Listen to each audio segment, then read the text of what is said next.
What's up everyone, I'm Trap, and I'm very excited because today I'm finally ranking all of the Nightmare on Elm Street movies. So let's just get right into it. Roll that music.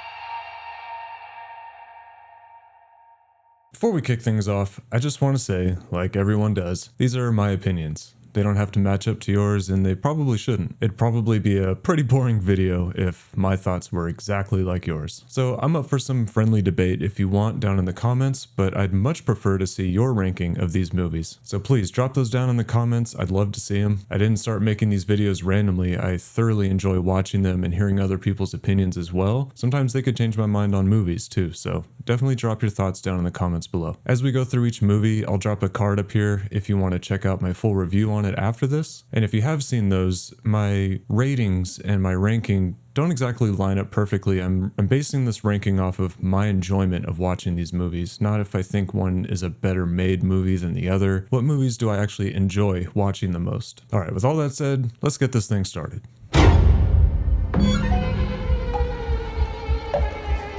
Coming in at number 9, dead last, is Freddy's Dead, The Final Nightmare. Probably not a big shocker there. I feel like a lot of people would probably put this as their last for this franchise. This was the 6th installment in this franchise. Came out in 1991, and it was a directorial debut from Rachel Talalay, who has previous producing credits in these earlier films. Now, I don't want to spend a whole lot of time talking about this movie or trashing on it or anything. I thoroughly do not enjoy anything about this film. I understand that there are people out there that do. That's fantastic. I'm actually kind of jealous. I wish I could shut my brain off and just take this for the comedy it was trying to be. I'll get you, my pretty, and your little soul too.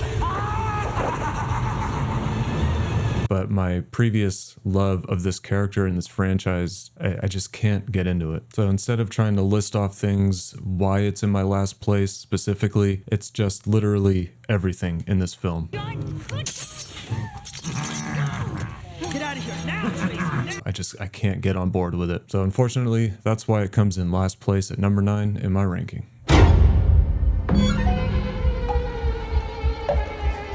Alright. With that out of the way, coming in at number 8 is Nightmare on Elm Street 5, The Dream Child. This one came out in 1989, was directed by Stephen Hopkins, and written by Leslie Boham. This one is a direct follow-up to part 4. We get Alice and Dan back, and if you saw my reviews, you know that I'm not really a big fan of Alice in general as a character, but in this film, I can handle her better. I think her acting is better in this film. Same with Dan, I think his acting improved here. And I do like the overall idea to the plot here. I think Freddy taking over the constant dreamlike state of an unborn child is a fantastic idea. What they did with it and where the movie went didn't really work for me though. Dan's death is okay. I like some of the visual practical effects we get there, but it's just a weird death in general. The dinner party death is just gross. The comic book death is just goofy.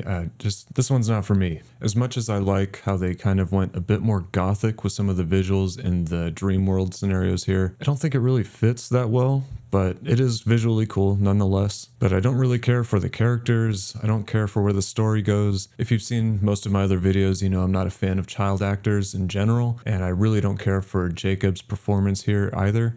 I want to learn stuff from you. She's no fun anymore. Teach me.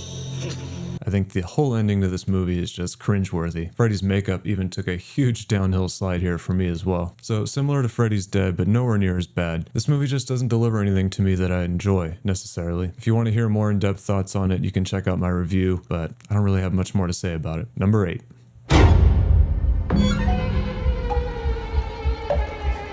Alright, coming in at number 7 is A Nightmare on Elm Street, the 2010 remake. Now, there's a lot about this movie that when they were writing it, I think they were making right decisions. I think it just didn't come off that well in the end product. I think going for a more serious, darker Freddy and story in general is a great idea. It's kind of what I wish they would have done earlier. But there were some decisions made here and things brought to the forefront that I didn't care for necessarily. It doesn't ruin the movie for me, and if you've watched my review, you know that I understand why they made those decisions. I think they just didn't do them right when making the movie. There's not too much to shout out about the acting here. I do think Jackie Earle Haley did a great job as Freddy. I like his own take on it, his own spin. I think he just unfortunately got handed a bad movie to do it in. And unfortunately, I think if they were to do another remake someday, I doubt he would return because of the backlash that this film got. As far as Freddy's makeup goes, I'm kind of 50-50. When it's not lit very well, I think it actually looks really cool and demented. But man, when some light hits that thing, it's like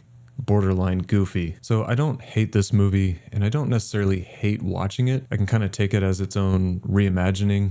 I just never have the desire to watch this movie, especially how they recreate specific scenes from the original film. I'd just rather watch the original film. So yeah, it's kind of a take a good with the bad. It's my number 7.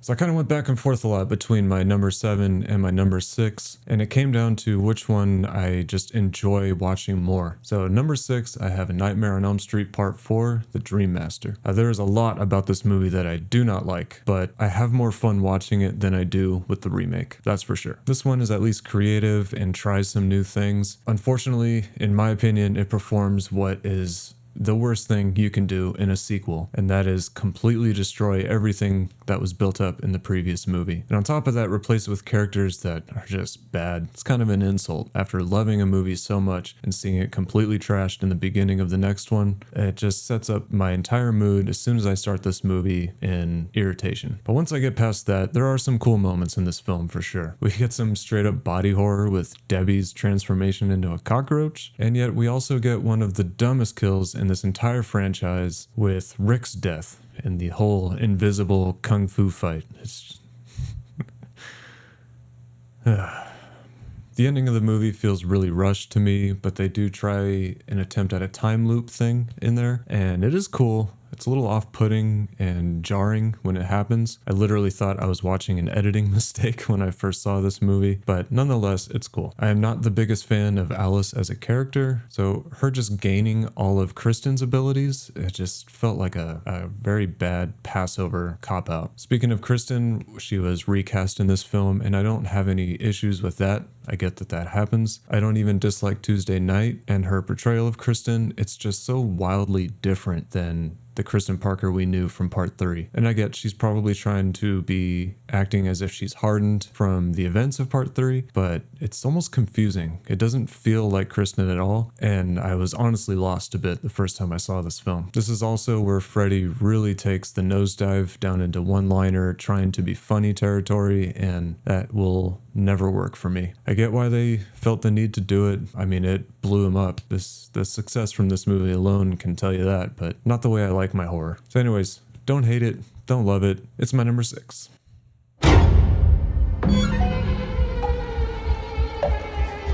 Alright, with those out of the way, the next 5 films, honestly, I love. Their placement in this ranking might slightly change from day to day, or what mood I'm in, or even which one I most recently watched, but I feel good about this at the time of writing this list. I think this is as close as I can get to something official for me. But coming in at number 5 is Wes Craven's New Nightmare. This is definitely one of the more interesting and odd movies in this franchise. It's definitely the most intelligent movie in this franchise. It's made remarkably well. The acting is awesome across the board. It's such a fresh, original idea. But the reason I'm putting it this low is it's not a scary movie at all. It reads more like a drama most of the time you're watching it, which isn't bad, but when looking at this as a franchise, it's definitely strange. When I'm in the mood for a drama, I don't think Freddy Krueger, so just for that fact alone, I'm putting it this low on the list, but I do sincerely really enjoy this film. Again, we get some, in my opinion, not so great child acting,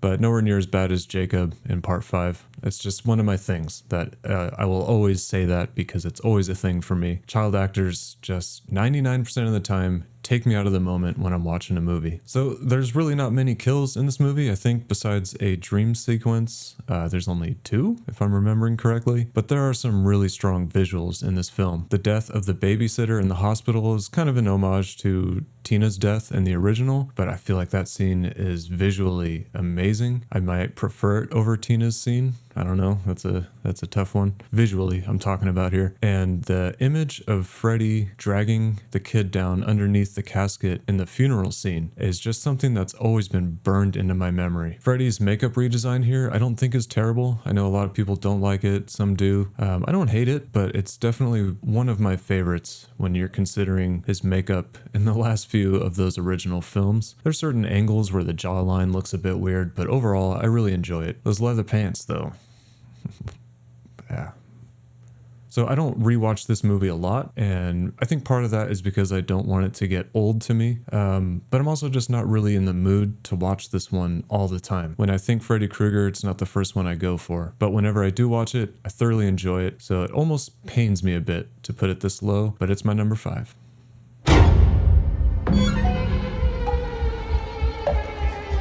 All right, coming in at number 4 is Freddy vs. Jason. This is definitely one of the more dumb movies on this list, but so much fun that nothing else matters to me. As you all know, I usually have a very hard time taking a movie for what it is, whether it's dumb or serious or what, if I'm already invested in the story or the characters or the franchise as a whole. But the premise of this movie and the fact that it exists in the first place allowed me to just take it for what it is the very first time that I saw it. So it's easier for me to forgive all the terrible acting, bad characters, all that, and just sit down and have a lot of fun with this movie. A lot of the deaths and characters aren't even very memorable in this film. It's really the clash of icons we get at the end that sell it for me. I think Freddy's makeup here is as good as it gets, especially that kind of demon Freddy at the end. I think that's actually my favorite Freddy makeup. I understand the complaints that certain diehards of either franchise have with moments in this movie. I get all that, but I just have a really fun time watching this movie, and it doesn't really get old. So I'm very happy to put it at number 4.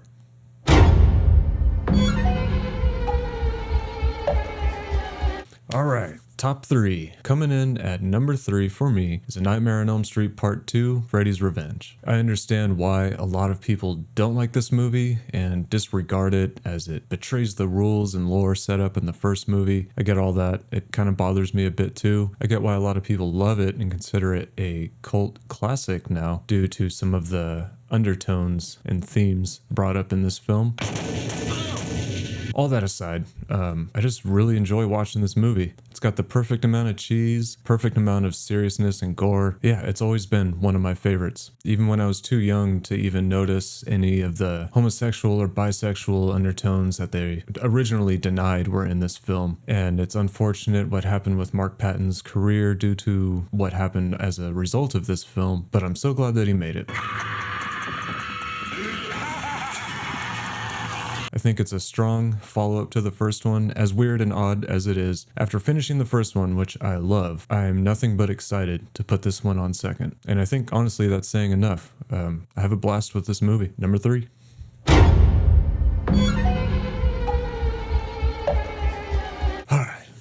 The big decision here. These last 2 movies are interchangeable with me. I'd like to say that a majority of my life, one I have loved more than the other, but the more I watch them both, the harder it is for me to decide. But as of right now, I'm putting in my number 2 spot the original Nightmare on Elm Street. I might want to kick myself in the head for saying this later, but it is what it is. The movie that started it all and brought us Freddy Krueger. I absolutely adore this movie. I don't even remember how old I was when I first saw it, but it's definitely one of the core movies that got me into horror as a young child, and the reason I love Freddy Krueger as a character. This movie is just dark, demented, twisted. I love it. Coming up with the original idea that something can kill you in your sleep, so you're afraid to fall asleep. I mean, what worse thing can you be afraid of? Fear of sleep. Everybody sleeps. It's inevitable. I just think it's a brilliant idea. I think Wes Craven is awesome for everything he did and pulled off in this film. The effects are fantastic. The ideas are original and creative. The acting is great across the board. The only thing I don't like about this movie is the last, I don't know, 10, 15 minutes maybe. As soon as Nancy's mom dips down into the bed, that's where it kind of loses it for me. The whole booby trap sequence before that is a little too goofy for me as well, but I get it. She probably didn't know what else to do. It's understandable. The very end of this movie, and of course, that door scene.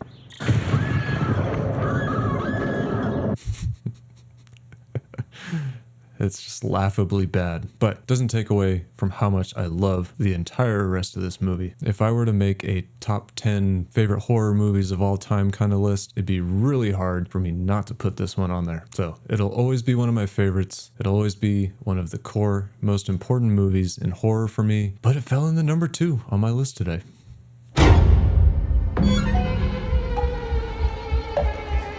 Which of course means coming in at number 1, my favorite Nightmare on Elm Street film as of this very moment is Nightmare on Elm Street Part 3 Dream Warriors. It's even weird saying that out loud because literally, like if you asked me 2 hours ago, I probably would have switched 1 and 2 here, but I'm just going off my gut feeling right now. I can't decide which one might be a better made movie or anything. That's why I'm basing these off of my pure enjoyment of watching them. And the last 10 years or so, rewatching all these movies very often, I feel like I enjoy watching this movie more. I love how the original is darker and more serious. I love the weird demented feeling you get from watching that film. But this one is just, it's almost like watching the first Terminator and then watching Terminator 2. They're both amazing. They're both very different. And lately I've just kind of been enjoying Dream Warriors a bit more than the original. I think the characters here drive that a bit further as well. I really enjoy the cast here. And when I try to think about things that I don't like about this movie, as I said in my review on this, the only thing I could think of is Patricia Arquette's scream. Which isn't fair. She's a great actress. I love her as this character. I wouldn't change anything. It's just that scream of hers, man. There are moments that are corny, of course, cornier than stuff we get in the original. It's louder, it's more colorful. This is where Freddy kind of starts to be a bit of a jokester, but he's still brutal with it. His one-liners land because they're not goofy. They're relevant kind of puns, play on words, whatever you want to label them as, but they fit and they're still menacing. Let's get high.